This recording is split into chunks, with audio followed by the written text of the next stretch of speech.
Si vous aviez à vous définir en trois mots, Je suis chrétien, je suis français et je suis médecin.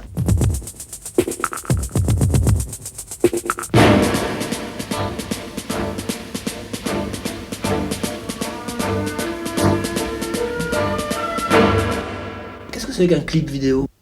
Un clip vidéo, c'est ce que vous faites en général et que vous aimez bien. Ça consiste à vous faire dire des choses en quelques minutes qui sont pratiquement fausses presque toujours parce qu'elles sont trop rapides. Vous connaissez Lio? Lio, qu'est-ce que c'est? Je ne sais pas. Expliquez-moi. C'est une chanteuse du moment. C'est qui, pour vous, la chanteuse la plus admirable? Ah, c'était une fille, oh, vous allez me forcer à rechercher son nom, qui est une fille qui s'appelait Barbara. J'admirais beaucoup Barbara. Pourquoi vous dites « j'admirais » ou « elle s'appelait » ? Parce que je vis au passé. Pardon? Je vis au passé. Vous êtes devant moi? Oui, mais à peine. À peine. Je décline. Je descends. Oui. C'est normal. C'est normal. Il faut que les autres croissent et que je diminue. Qu'est-ce que vous avez appris dans la vie? J'ai appris à voir mourir les autres et à essayer de comprendre comment il fallait mourir. Ce qui est très difficile, parce que j'ai cru mourir à plusieurs reprises, soit par fait de guerre, soit par ma santé, et je dois bien reconnaître que chaque fois j'ai cru que ça allait être simple. Et puis maintenant, que ça ne s'est pas produit, et que ça risque de se reproduire dans les semaines ou les mois qui viennent, je me demande si je serais capable de mourir convenablement. Qu'est-ce que vous avez appris dans la vie tout court? J'ai appris à aimer.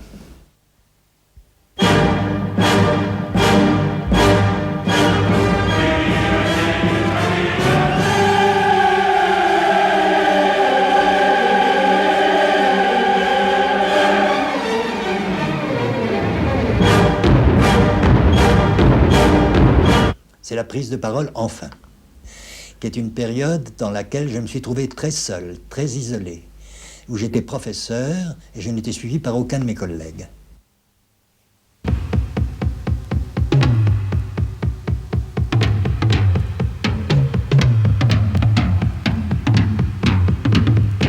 Si je vous dis ordre des médecins. Ah, ça me dit beaucoup d'amis et d'ennemis. Surtout des ennemis, d'ailleurs, qui tiennent au fait que je me conduisais d'une façon différente de celle de la majorité de mes collègues. J'étais considéré comme un troublion, empêché que ça continue. Et en effet, j'ai empêché que continue un certain nombre de choses. Alors, je reste un traître pour un certain nombre d'entre eux, c'est bien sûr, mais moi je ne suis pas du tout attaché ni à ma caste, ni à ma classe.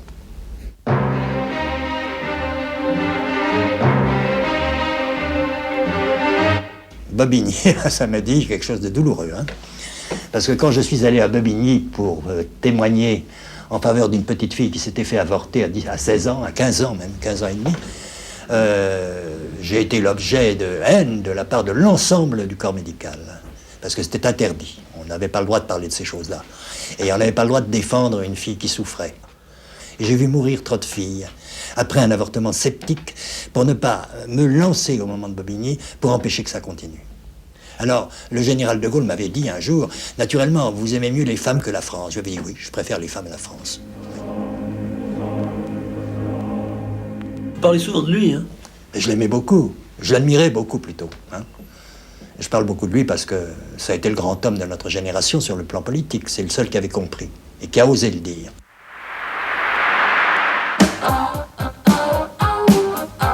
Les préservatifs actuels sont vraiment performants? Il paraît. Vous savez, quand je m'en sers pas, je peux pas vous le dire. Enfin, on m'a dit qu'ils étaient très performants. Et je pense qu'ils sont utiles. Et maintenant qu'on tolère de plus en plus l'homosexualité, ils sont indispensables. Pourquoi l'Église est contre? Parce qu'elle est contre tout ce qui n'est pas naturel. Elle est contre l'utilisation des préservatifs, elle est contre la fécondation artificielle, et elle est contre ce que l'on appelle le progrès.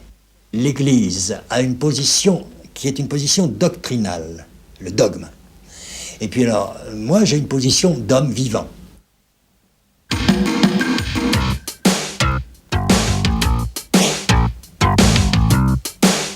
Qu'est-ce qui menace le plus le système de santé français?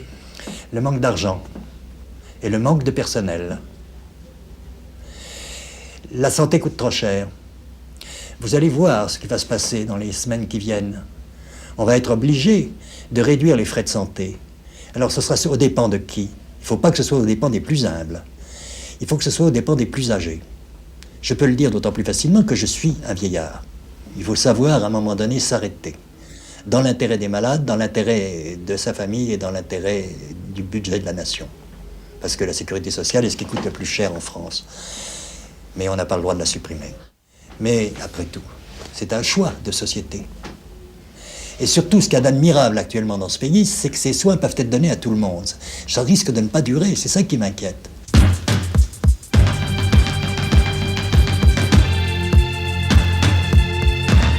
Qu'est-ce qui peut régénérer le système de santé français? Écoutez, je crois qu'il faut que la population dans son ensemble comprenne mieux les choses.